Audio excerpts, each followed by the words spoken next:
sur cette union des BRICS, on voit que du côté des chancelleries occidentales, on essaye un peu de jouer le petit jeu de la désunion. C'est le cas, par exemple, de la ministre des Affaires étrangères, Catherine Colonna, de France, qui a écrit une tribune dans le Times of India à propos de la guerre sur les céréales, évidemment. On va regarder ce qui a été dit par Catherine Colonna. Le 17 juillet, la Russie a refusé de renouveler les accords autorisant les exportations de céréales via la mer Noire. Avec cette décision unilatérale, la Russie a choisi de mettre fin à une initiative menée avec l'ONU et le soutien de la communauté internationale.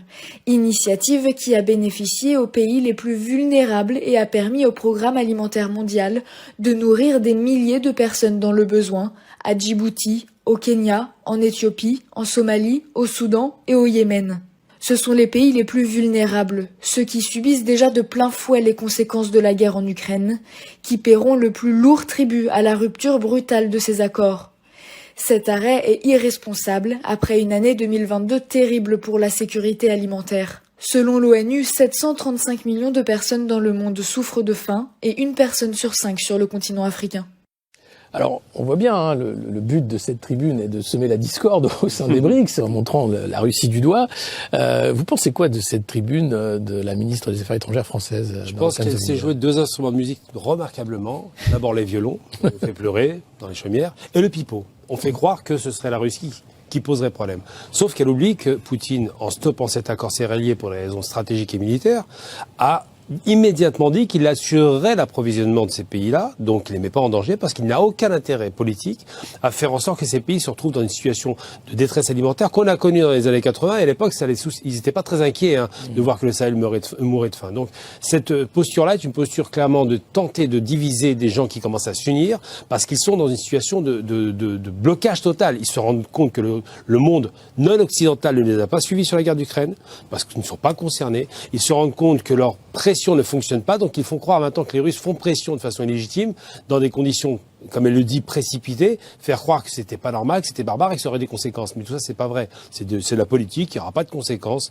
Les Russes sont veillés au grain, s'il faut pas faire un petit jeu de mots, et alimenteront l'Afrique, comme de bien entendu, en suppléant les besoins de l'Ukraine, parce qu'ils ont une surproduction, ça n'a pas été dit céréalière cette année, record. Thank you so much for coming on. I mean, there wasn't much coverage of the Africa-Russia summit last week, so perhaps it was easier to understand in NATO nations from big corporate media that the Black Sea Grain Initiative, killed by Putin, is going to starve Africa. Why is that? Why is your policy director claiming it's deceitful and that the UN has become a business broker for agribusiness corporations in violation of its values as regards this Black Sea Grain Initiative? Well, first of all, thank you for having me. If you were listening to the hype in the Western media, one would think that the Black Sea Grain Initiative is really to prevent famines and to solve the global food crisis by enabling exports of food from Ukraine to developing countries, food insecure countries, especially in Africa. The truth is that the United Nations figures itself point out that less than 3% of the commodities, food commodities export from Ukraine have actually gone to food insecure countries. Most of the exports are headed to the European Union. Spain is the largest recipient, and the second is China. So this has nothing to do with feeding the poor, ensuring food security, or preventing famines. This is really about ensuring that the profits of those who control land in Ukraine and who are controlling these food exports continue to soar. Well, what? You're saying all the journalists at CNN, BBC, all the usual suspects, they're idiots? I mean, they've literally been saying it's this initiative to help the poor of Africa. Well, the question is really the figures from the United Nations. This is not about their word against ours. This is really about the United Nations figures, which are clearly demonstrating that as of just last week or so, only 3% of the food commodities exported from Ukraine under this initiative have gone to low-income countries.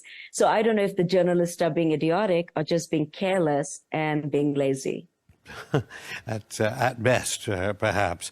Now, how do you characterize Ukraine's farmland and how the food industry works in Ukraine? Because your recent report seems to suggest over many years, really, the IMF and World Bank, twin institutions, along with profiteering big companies, have carved the whole of Europe's breadbasket up, especially after the coup in 2014, when apparently Zelensky was elected in a way to say, look, we're going to stop privatization. But privatization is the process now. Well, that's a very important point that you just made. Most of the world does not realize that under the foreign debt, Ukraine has gone through severe structural adjustment programs, which have been dictated by the Western financial institutions, such as EBRD, the European Bank for Reconstruction and Development, leading to privatization and liberalization. And one of the big changes that have been implemented, much against the will of the Ukrainian people, protest of academics, civil society, and farmers, is the land reform law, which was implemented in 2020, which creates a land bank, basically allows sale of agricultural land. So our new report that you referred to, War and Theft, is really about the takeover of the Ukrainian agricultural land. And it exposed that the producers who are exporting commodities from Ukraine today are largely large agribusinesses. These are oligarchs who are associated with European and North American financial institutions, in particular, the European Bank for Reconstruction and Development, as well as the World Bank. Yeah, but I mean, Vanguard, BNP, Goldman Sachs, Norway's Sovereign Wealth Fund, I'm sure they would all deny any wrongdoing, as they're actively aided by the EBRD and World Bank. They're in it to feed the world, they presumably say. Well, when you look at our research, it actually demonstrates that nearly 30% of Ukraine's arable land, we are talking about nearly 9 million hectares of land, are today controlled by oligarchs and the Western financial interests. These are predominantly North American and European. And these are the people who are now controlling the land.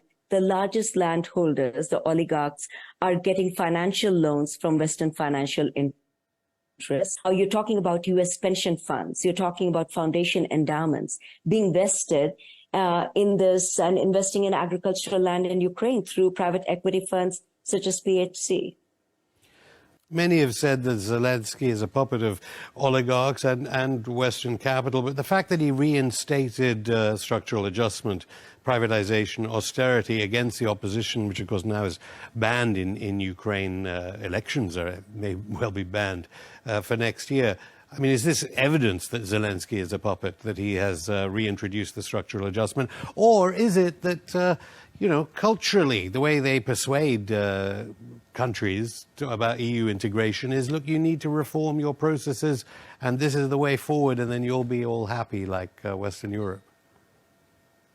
I think it's very important to look at the history of institutions such as the World Bank and the IMF. There's nothing global about them. Though their stated claim is to end poverty, very often their policies work against the poor, and they really become about ending the poor and not ending the poverty. You look at the continent of Africa, which went through structural adjustment programs. You look at Asian and Latin American countries.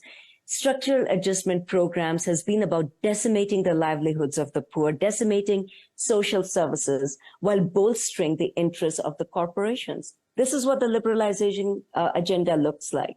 So I think we have to learn from history and see what the checkered past of these financial institutions has been. So they are in the business of carving out countries while decimating livelihoods and creating further hardships for the poor. In case of Ukraine, we have seen already what the structural adjustment programs are doing. They're increasing poverty. They're taking away social services. So you are going to see more liberalization, more privatization, which is not going to work in the favor of people.